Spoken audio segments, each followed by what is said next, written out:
Besides His Excellency and the Prime Minister and other distinguished guests, I'm very pleased that we're joined today by Mr. Anant Kumar Hegde, India's Honorable Minister of State for Skill Development and Entrepreneurship, Senator the Honorable Maurice Payne, Minister for Foreign Affairs, the Honorable Ray Williams, New South Wales Minister for Multiculturalism and Minister for Disability Services, representing the Premier, His Excellency, Dr. Ajay Gondane, India's High Commissioner to Australia, and Her Excellency, Ms. Harinder Sidhu, Australia's High Commissioner to India. I'd like to now welcome Chandrajit Banerjee, the Director General of the Confederation of Indian Industry, to the stage.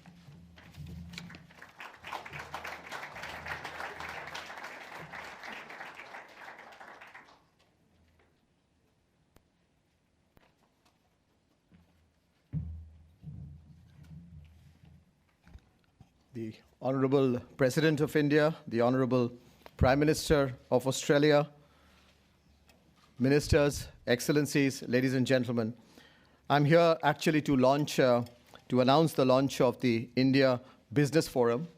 The India Business Forum is really a testimony to the presence of strong Indian companies in Australia, and for Indian companies that are engaged with Australia over a period of time, and those who are deepening their engagement in this land. The CII's India Business Forum represents all the leading companies that are operating here in Australia. The primary objective of the India Business Forum is to maintain a constant flow of information amongst the Indian industry members regarding their activities in Australia and engage with our two governments. The IBF, the India Business Forum for Australia, also proposes to have regular dialogue with all stakeholders in Australia and in India and raise issues which would be pertinent to the industry.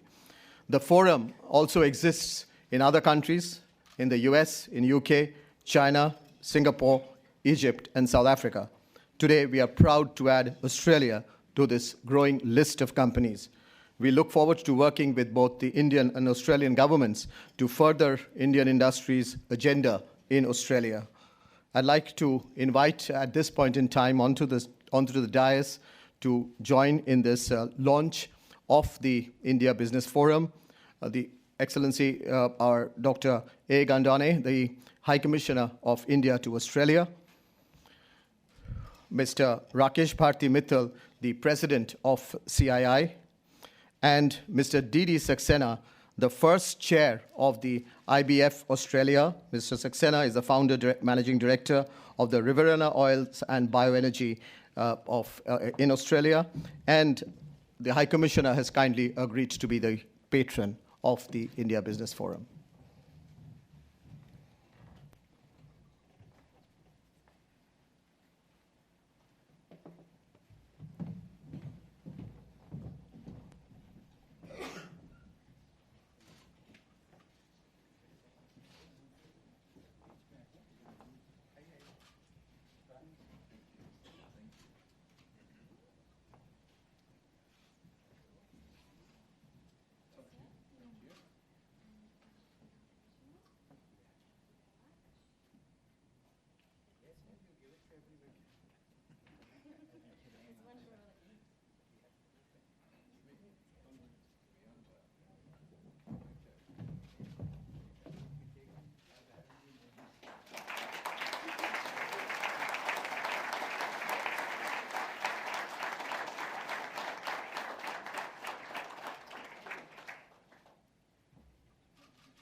So the ribbons you will Yes. Thank you very much.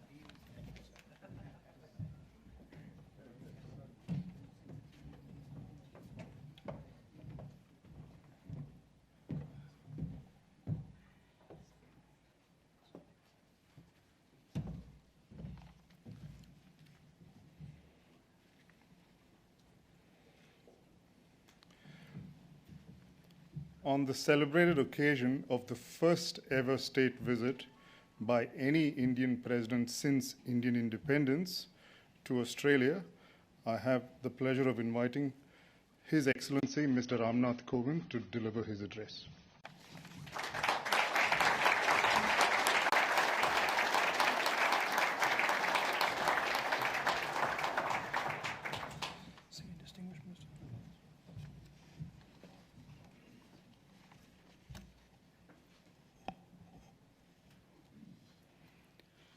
His Excellency Prime Minister of Australia, Mr. Scott Morrison, Editor-in-Chief of the Australian Financial Review, Mr. Michael Stutchbury, distinguished ministers, captains of Australian industry, distinguished delegates, ladies and gentlemen.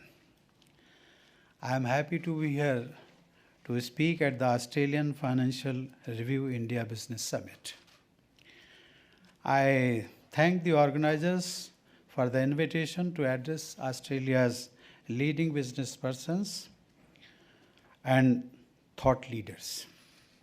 This is my first visit to your country in my capacity as the President of India, and I am thankful too for the wonderful reception accorded by the Governor General, the Prime Minister, and the government and the people of Australia. Coming to this beautiful city and savoring its scenic harbor, it has been easy to understand why people are so quickly charmed by Sydney and by Australia. I must acknowledge the presence of Prime Minister Scott Morrison. We met this morning and had a meaningful conversation. I appreciate his leadership of Australia and commitment to the relationship with India, as well as his encouraging words on the recently released India Economic Strategy. About a week ago in Singapore, he met our Prime Minister, Mr. Narendra Modi, and my visit takes forward our dialogue, discussion, and cooperation. I gather that Prime Minister Morrison has a taste for Indian food and in fact cooks many curry. I am sure he can help us come up with a recipe for even better Australia-Indian relationship. Australia and India are united by a history of shared sacrifice on the beaches of Gallipoli, a shared vision for the peace and prosperity of a free, open, and rules-based Indo-Pacific region, a shared instinct for entrepreneurship, a shared hope for a prosperous and yet eco-friendly and environment. Australia is their favorite team, except when you are playing India, but especially when you are competing for the Ashes. There are other attributes we share as well. The values of democracy, pluralism, and human dignity. The English language and the belief that at the simplest, most basic level, business, trade, and technology must change lives of those sections of society who need change the most. Our countries have been among the beneficiaries of globalization. Australia's economy has expanded strongly in the past quarter century. In this period, India's economic integration with the global business system too has strengthened. In the ultimate analysis, a process such as globalization is most meaningful when it helps the range of global stakeholders, from international corporations to local communities, whether in Australia or India. In recent years, India has renewed its commitment to a liberal, transparent, and globalized economy. In terms of openness to foreign capital and international investors, India is in the top league.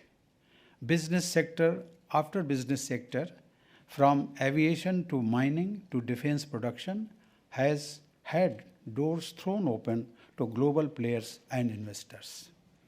Such steps have been complemented by other initiatives at home. India is in the midst of an infrastructure push of unusual urgency. A determined accretion in highway construction, a nationwide urban and rural broadband rollout, creating new railway and freight corridors, an ambitious program of modernizing ports, high-speed train networks in major urban centers, expanding air connectivity using upgraded as well as greenfield airports, industrial corridors that are gathering momentum, the buzz context of India. They are always large and impressive. But there is one number I want to share with you.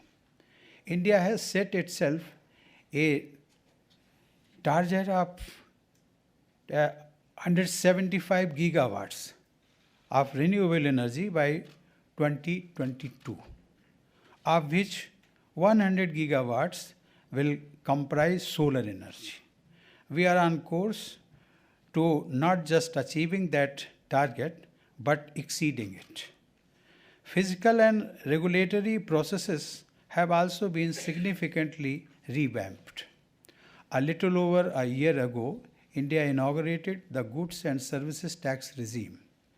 This has brought the 29 states of our country on a common tax platform. It is already making for a cleaner and more structured business system. In parallel, on the World Bank Ease of Doing Business Index, India has moved up from a rank of 142 in 2014 to 77 in 2018. This 65-step jump is the biggest for any single country. All of these measures, physical and regulatory, infrastructure promotion, and investment policy, are aimed at making India even more of a hub for new, exciting, and global businesses. These could be in manufacturing and services, in agricultural industries, as well as emerging technologies. Our Make in India program is gathering pace. It aims to promote India as a design, fabrication, and manufacture location, not in isolation, for that is neither possible nor desirable, but as part of global and Indo-Pacific value chains. I am happy to note that mass transit rail coaches made in India have recently been exported to Australia. From textiles to automobiles, there are so many other made in India products in which we could interest you. The international business community has responded to India's achievements with appreciable investment. In financial year 2017-18, India drew about $62 billion US. This was an acknowledgement of India's honest and reformist efforts and of its high GDP growth. In the previous quarter, for instance, our economy grew by 8.2%.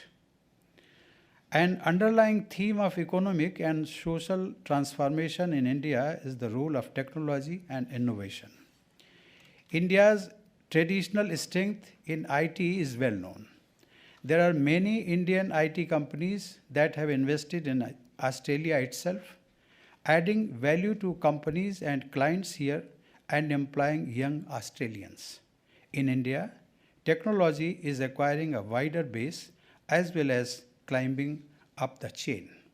A startup culture that is the world's third largest has made entrepreneurs of young students and led to businesses being incubated on campuses, in small homes, and even little farms, where the farmer is using her excess produce to negotiate a better price in a larger market. Inevitably, India's digital economy, its e-commerce companies, its technology startups, and its fintech innovators are attracting FDI. Ladies and gentlemen, frankly, the big country and big friend that we are not seeing as much of in the India investment story is Australia. This is a gap we need to address. India and Australia have too much at stake in each other to not up their game.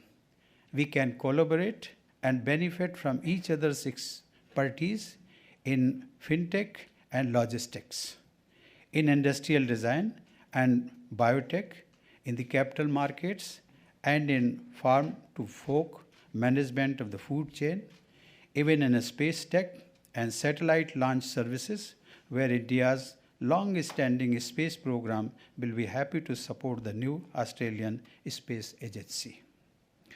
It is not that Australian companies are not present in India. It is just that there is still enormous room for us to work together. Ladies and gentlemen, the Indian market offers Australian companies and investors a huge consumer base and the prospect of considerable returns. Australian super funds or pension funds have a reputation for careful, calibrated investment decisions. They will find the Indian infrastructure space worth their while, with long-term investments, steady to high returns, confidence in growing consumption, and security in contractual adherence. Let us put our heads together and create investment products that work for Australian super funds and Indian infrastructure, and that work for Australian pensioners and Indian consumers, and that lead to a win-win situation. Ladies and gentlemen, along with investment, bilateral trade numbers have grown but remain below potential. India-Australia trade was valued at about 21 billion US dollars in 2017. Our trade basket must grow. I am confident that we will make progress on the Australia-India Comprehensive Economic Cooperation Agreement. In the recent Regional Comprehensive Economic Partnership meeting held in Singapore, India and Australia, along with the other negotiating partners, made significant progress. India is positively and constructively engaging in the negotiations and will contribute to the conclusion of RCEP by 2019. India looks forward to a balanced outcome that results in a modern, comprehensive, and mutually beneficial economic partnership. In many senses, society is already ahead of governments.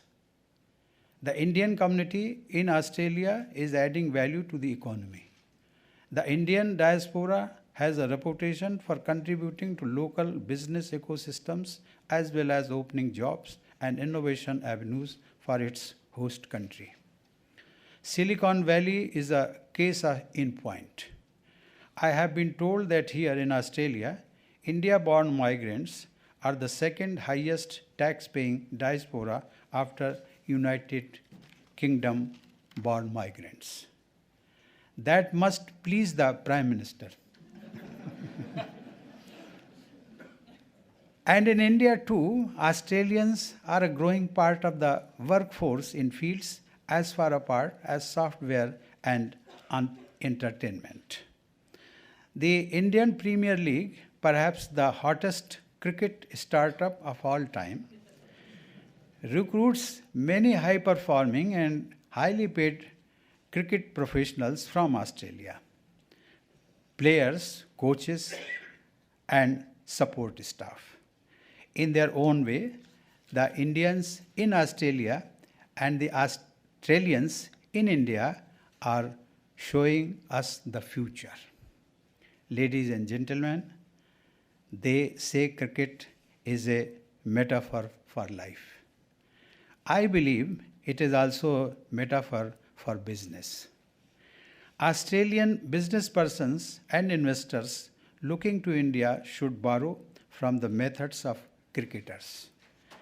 The most successful Australian batsmen in India have been those who have shown patience, read the conditions carefully, settled down for a long innings, nurtured dependable partnerships, and not fallen for a spin.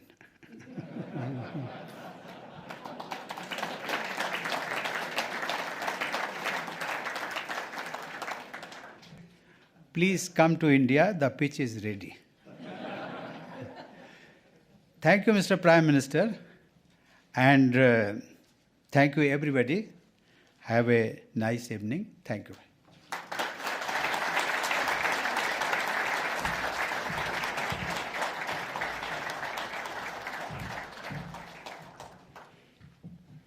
I'd like to thank His Excellency for his extremely insightful and entertaining comments. We are indeed honored to host him today. Earlier this year, the Australian government commissioned the India Economic Strategy, a report which was authored by Peter Verghese. We believe the strategy handed to government provides a blueprint to drive the relationship between Australia and India over the next 15 years. New Zealand, a country of just 5 million people, has the same two-way trade with Australia that India has with Australia. And India had a somewhat larger population than New Zealand. India, we believe, over the next 20 years, will have 25% of the entire working age middle class of the world, which is almost hard to believe. The Verghese report recommends a state-based approach to doing business with India. The 5 largest states in India have a gross domestic product equal to that of Australia. Maharashtra, by itself, is as large as an economy as New South Wales, but is growing at 10%. New South Wales is growing at a bit over 2%. The Brookings Institute estimates that 17%, or 1/6 of all global middle-class consumption, will be from India. It'll be almost equal to that of China, twice that of America, and 5 times that of Japan, just to put it in perspective.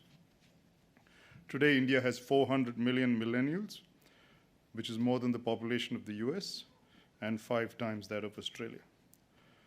So we look forward to the response from the Prime Minister, Mr. Scott Morrison, to the Verghese report. And in this regard, I'd now like to invite the Prime Minister to deliver his address.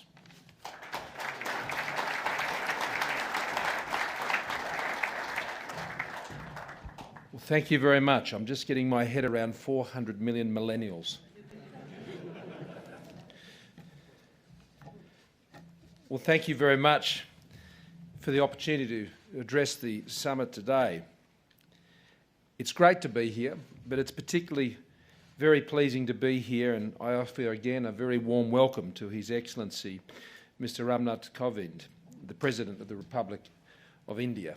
It's a very warm welcome from Australia, Your Excellency. We are honoured to have you here amongst us here today. Your Excellency, it's a privilege for you to be here in our country and your country's first state visit by a president to Australia. We've just been together in Parramatta and we were unveiling a statue together of Gandhi. It's about 2 metres tall, and the president was telling me that in Gujarat there is a statue of Gandhi which is 182 metres tall. In Australia we'd call that the Big Gandhi. And it would be quite a sight to behold. But it wouldn't matter how big you made that statue. I don't think you could ever capture the greatness of Mahatma Gandhi and what he has meant for the world, let alone what he meant for his country. And you've come here in that great same humble spirit which he was known for and famous for. And so we thank you for being here with us today again. Could I welcome the many parliamentary colleagues who are here today. A particular welcome to Barry O'Farrell, who I know has been a keen fan and a keen participant and interlocutor with India, both as a Premier and since then in many different roles. And Barry, in particular, sort of alerted me many years ago to the great opportunity of India, and I want to thank him for doing that. And so it's I think, appropriate that he's here today when we provide our response to the Varghese report. Australians have spent a lot of time recently, particularly as we've been marking the centenary of the armistice and of the Great War.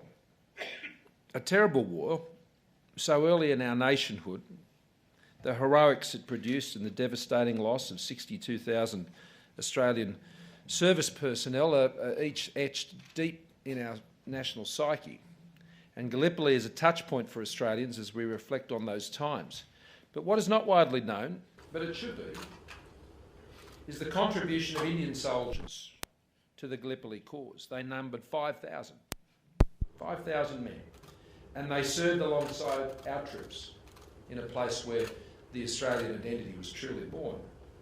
Battalions of professional soldiers, including the Sikh infantry units and the mule drivers from Punjab.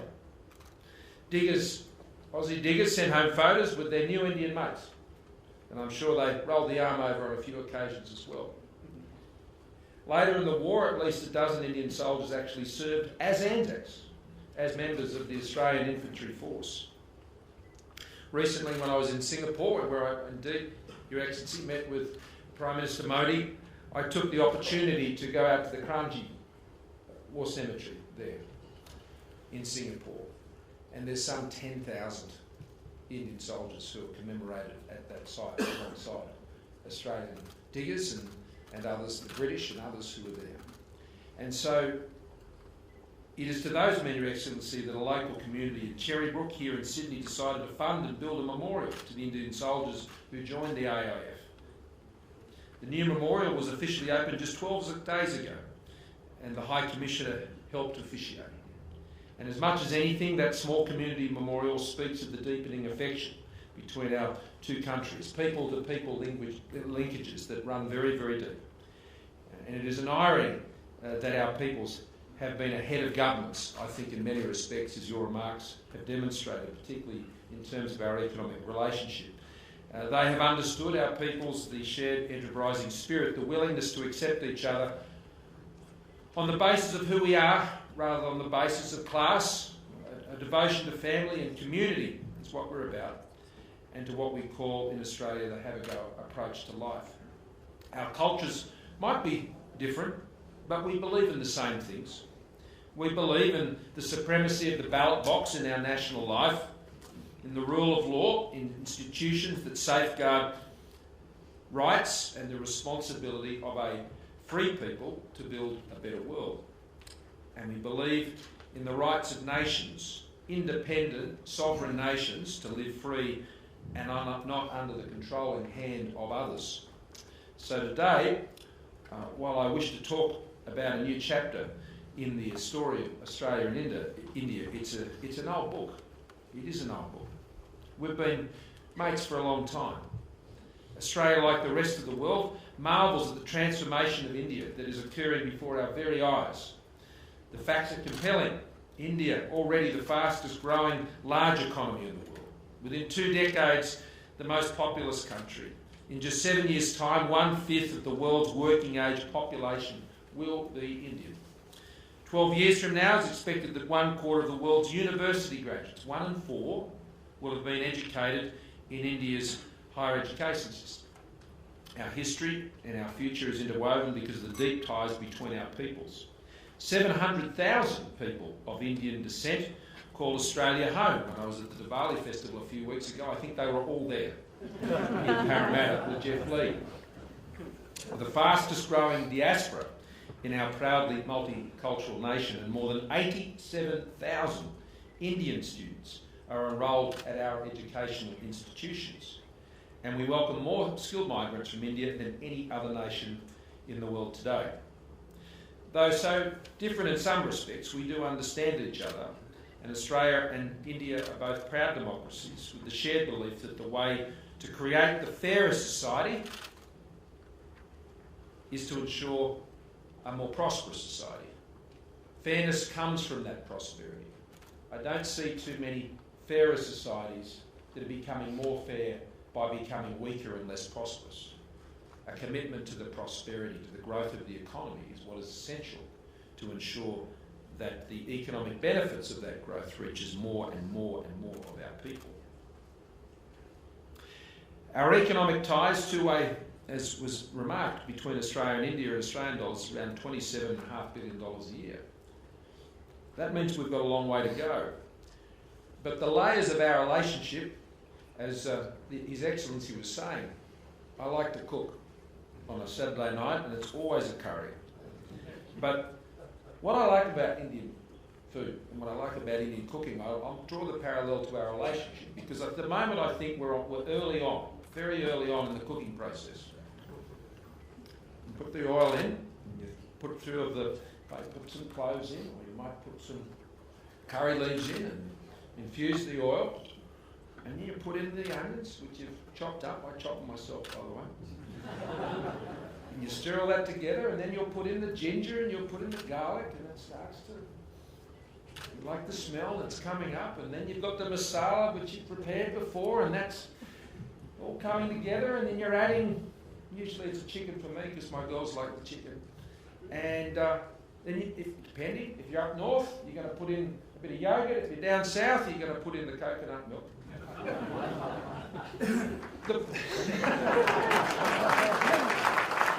My point is this, apart from doing my worst impersonation of a celebrity chef, you can imagine, is it builds up, but you start. And if you try and do this without a plan, it ends pretty badly, as some of my earlier experiments in Indian cooking can attest to. But if you do it the right way, and if you get the sequence right, and you get the layers right, and you're committed to going through the whole process, well, it's a great meal. It really is.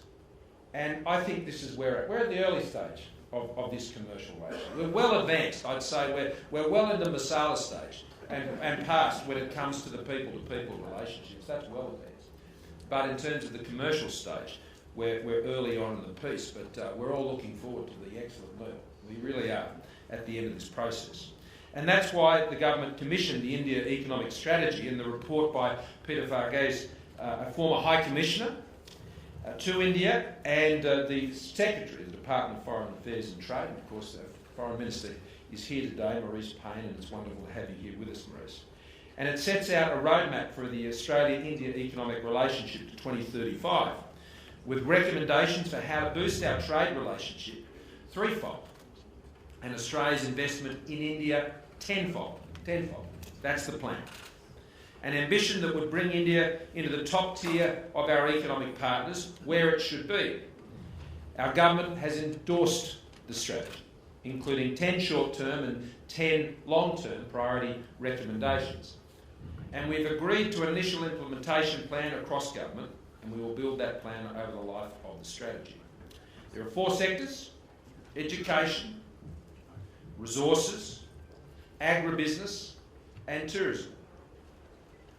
Education is presently our biggest area of partnership, with outstanding opportunities to take it further.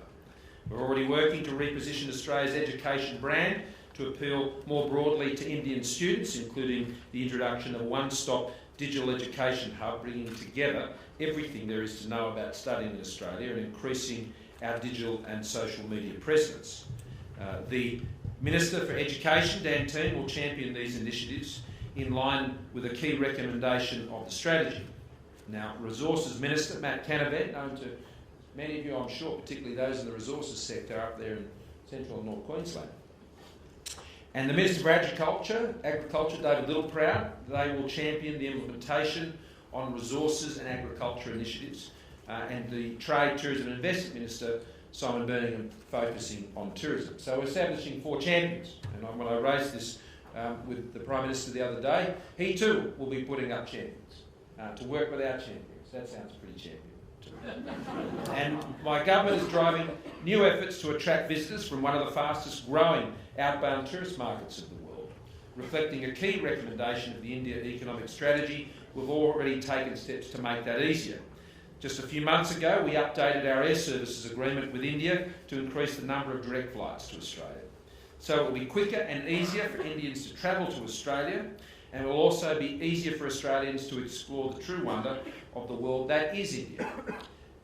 Now, coal is our single biggest export to India, worth more than $9 billion in 2017, and I think that's a good thing. That's a good thing. And you'll hear me say that here in Sydney, you'll hear me say it in Townsville, you'll hear me say it in Perth, the streets of Melbourne. You'll always get the same message from me when it comes to the importance of our resources sector and what it means for Australia's prosperity and the partnership we have with India.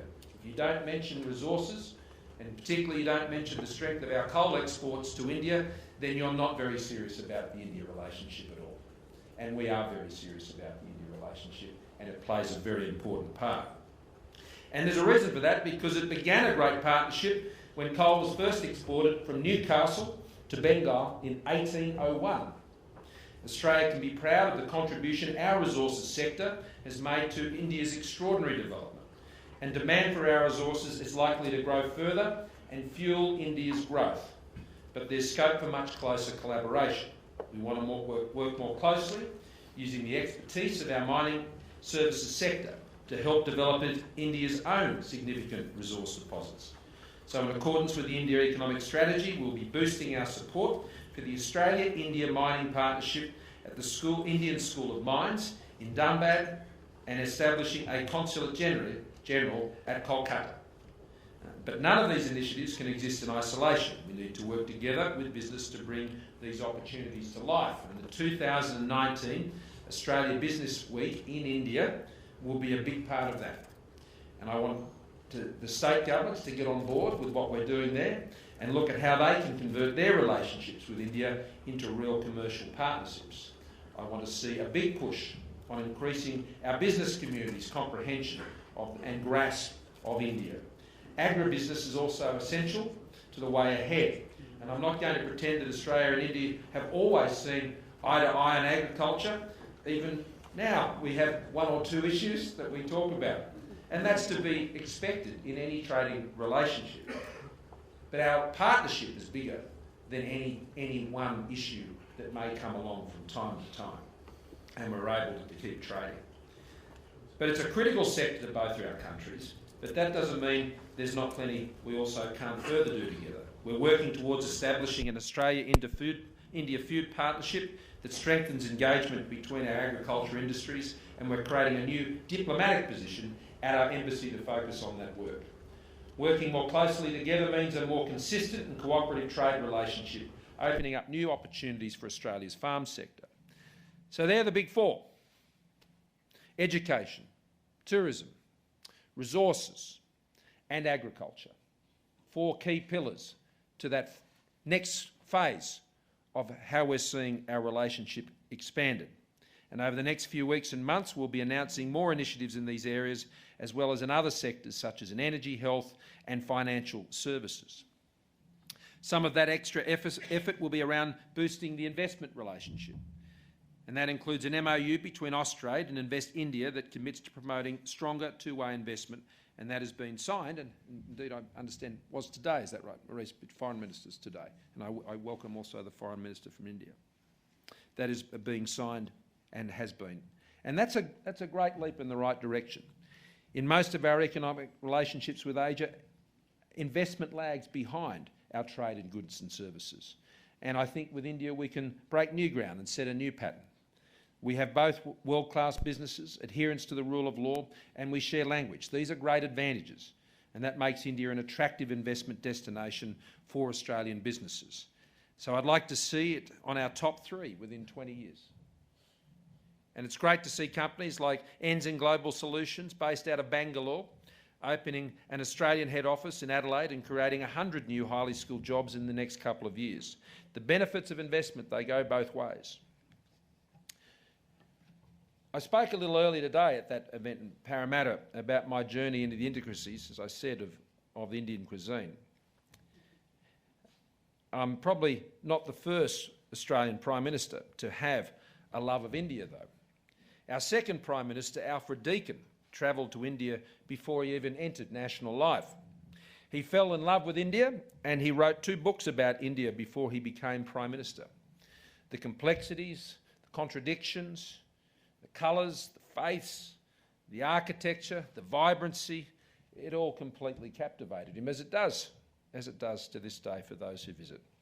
He returned to Australia as an evangelist for the opportunities of India. And like others before him, he used the phrase, he spread his sails to catch India's breeze.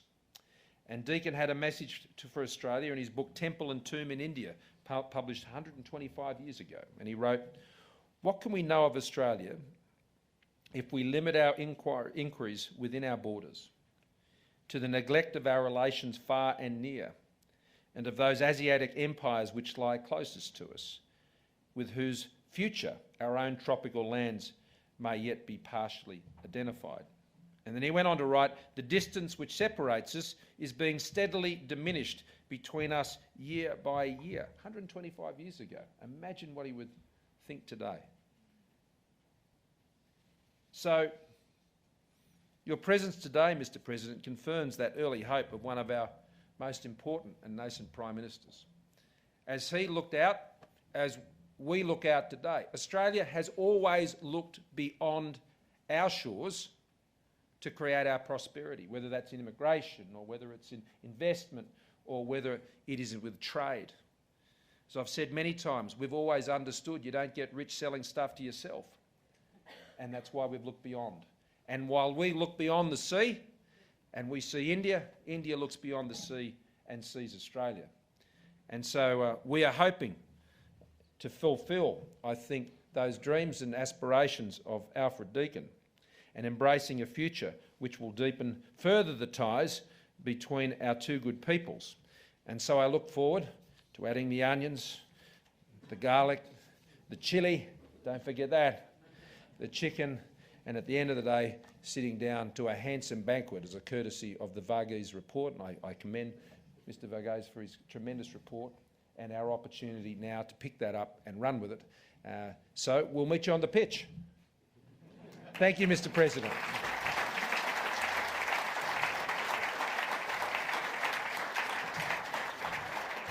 Thank you, Prime Minister.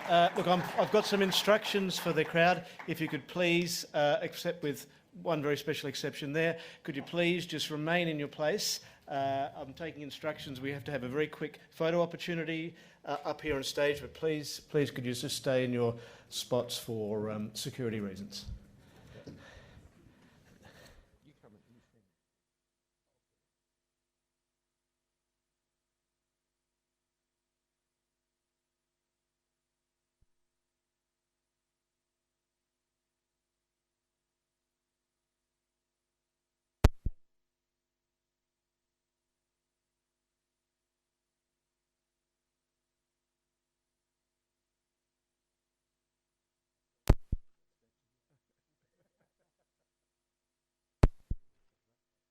And can we please now, everyone as well, just keep remaining in your seats if you could, while the PM and His Excellency and the Indian delegation leave the room. This is for security reasons, as I've been instructed, so if others, the rest of the room, could please keep your seats. I thought I was a little bit concerned earlier on at the end of the afternoon. I thought, well, the crowd's thinning out. We might not get enough people here for the final session, and lo and behold, it's a totally packed room, which has been terrific to see.